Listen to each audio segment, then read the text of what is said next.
السلام علیکم، میرا نام ہے محمد پرویز اور آپ دیکھ رہے ہیں میرے YouTube channel to the point. آج کی اس ویڈیو میں ہم بات کرنے والے ہیں کہ انٹرنیٹ پوری دنیا میں کیسے کنٹرول کیا جاتا ہے اور اس کا مالک کون ہے۔ انٹرنیٹ آج ہماری زندگی کا سب سے اہم حصہ بن چکا ہے۔ اگر انٹرنیٹ بند کر دیا جائے تو پوری دنیا سے آپ کا رابطہ ختم ہو جاتا ہے۔ کبھی آپ نے یہ سوچا کہ یہ چلتا کیسا ہے اور اسے کون کنٹرول کرتا ہے؟ اکثر لوگوں کو یہ لگتا ہے کہ انٹرنیٹ سروس فراہم کرنے والی کمپنیاں ہی ان کو کنٹرول کرتی ہے، لیکن ایسا نہیں ہے۔ اگر ایک کمپنی آپ کو انٹرنیٹ کی سروس دینا بند کر دے گی تو دوسری کمپنی آپ کو فراہم کر دے گی۔ انٹرنیٹ مکمل طور پر کسی ایک کمپنی کی ملکیت نہیں ہے اور نہ ہی کوئی انفرادی طور پر اس کا مالک ہے۔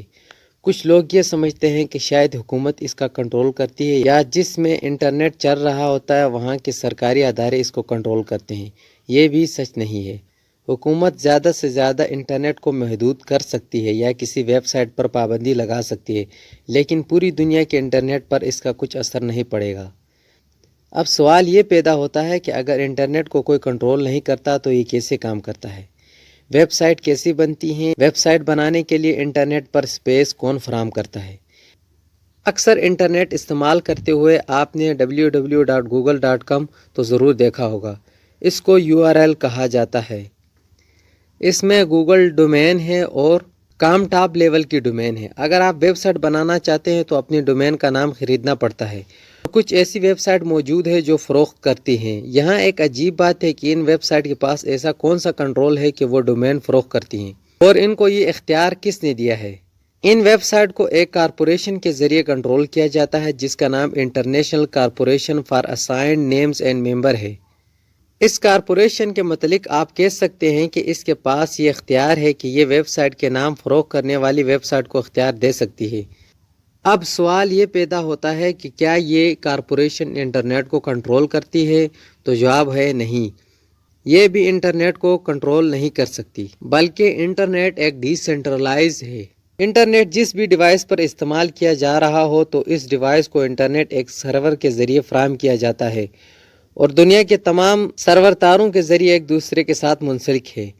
سرورز کو آپس میں جوڑنے کے لیے دنیا بھر کے سمندروں میں پانی کے نیچے تاریں بچھائی گئی ہیں جو پوری دنیا کو آپس میں انٹرنیٹ کے ذریعے جوڑتی ہے۔ حکومت انٹرنیٹ مہیا کرنے والی کمپنی ISPs کے ذریعے انٹرنیٹ کو کنٹرول کر سکتی ہے۔ کسی بھی علاقے یا شہر کا انٹرنیٹ بند یا محدود کیا جا سکتا ہے، لیکن یہاں بھی VPN کا استعمال کرتے ہوئے حکومت کی جانب سے بند کی جانے والی ڈیٹا تک رسائی کی جا سکتی ہے۔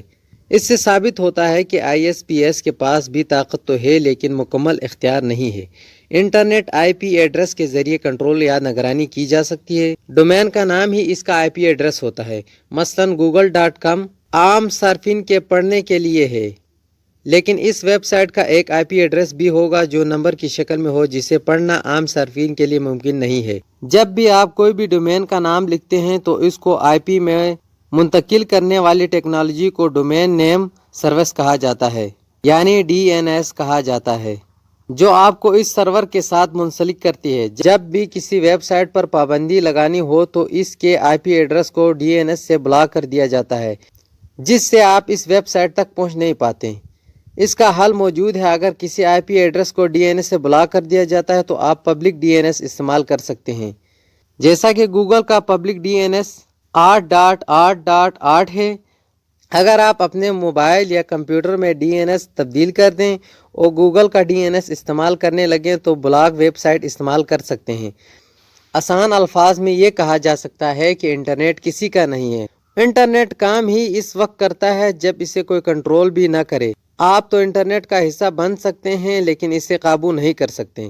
اگر آپ کو ہماری یہ معلوماتی ویڈیو پسند آئی تو اسے لائک کریں، شیئر کریں، کمنٹ کریں۔ ملتے ہیں نیکسٹ ویڈیو میں۔ اپنا خیال رکھیے گا۔ اللہ حافظ۔